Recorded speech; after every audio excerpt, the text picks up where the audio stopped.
Welcome to the GeoMethod channel. Today we are solving another interesting geometry problem. Here is today's challenge. Can you find area of the green shaded triangle? Take a moment to study the figure.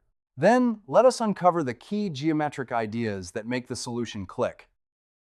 We start with the big right triangle, ABC, and its right angle sits at vertex B. Getting our bearings first will make every later step easy to follow.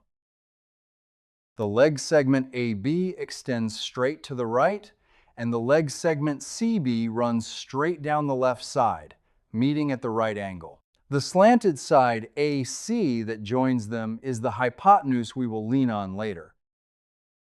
Inside the big triangle lives the green triangle ACD, where the point D rests partway along the horizontal leg segment AB. That green triangle is the region we care about. Our whole job is to find the area of the green triangle ACD. Let us hold that single target in view as we gather what we know. The first number handed to us is the hypotenuse segment AC, which measures 35. We will use it as the base of the green triangle very soon. The second number is the short piece segment BD near the foot of the horizontal leg, and it measures 14. Keep that 14 in mind because it will turn out to be the height in disguise. The matching angle marks at C tell us the line CD splits the corner angle ACB into two equal halves. In other words, segment CD is the angle bisector drawn from vertex C.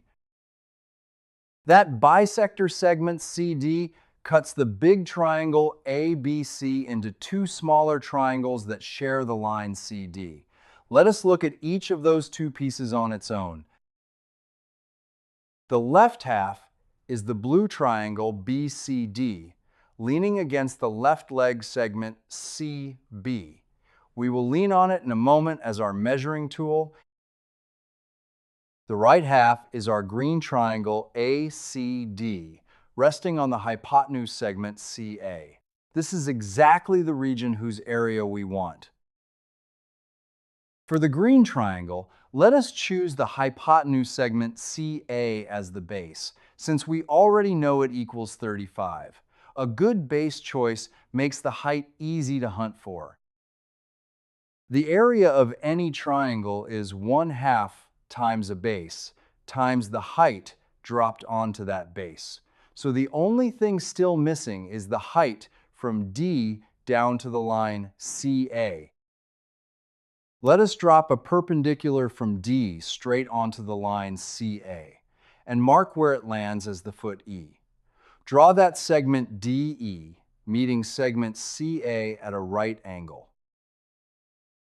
That new segment DE is precisely the height of the green triangle, and its length is the one unknown left to find.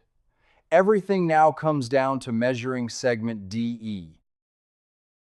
First insight is this: angle bisector distances are equal. That distance is easy to read. Because the angle at B is 90 degrees, segment DB is already perpendicular to segment CB.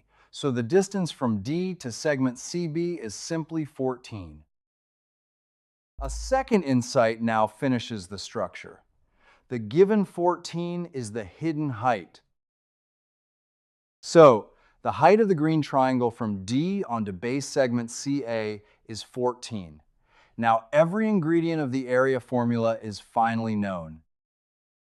Substitute the base 35 and the height 14 into 1/2 times base times height. The area of the green triangle ACD is 1/2 times 35 times 14. First, multiply 35 by 14, which gives 490. That is the full base times height product before we have it. Now take 1/2 of 490, which comes out to 245. So the answer is 245. That completes the solution. A good geometry problem often has more than one beautiful solution. If you see a genuinely different construction, a high-level idea that leads to another solution, or a thoughtful adaptation of an existing method, share it in the comments. Even a rough idea is welcome. A sketch of the key move is enough. We greatly appreciate these contributions. With your permission, we may feature the approach in a future Viewer Solutions episode and acknowledge you by name or channel handle. Thanks for exploring geometry with GeoMethod.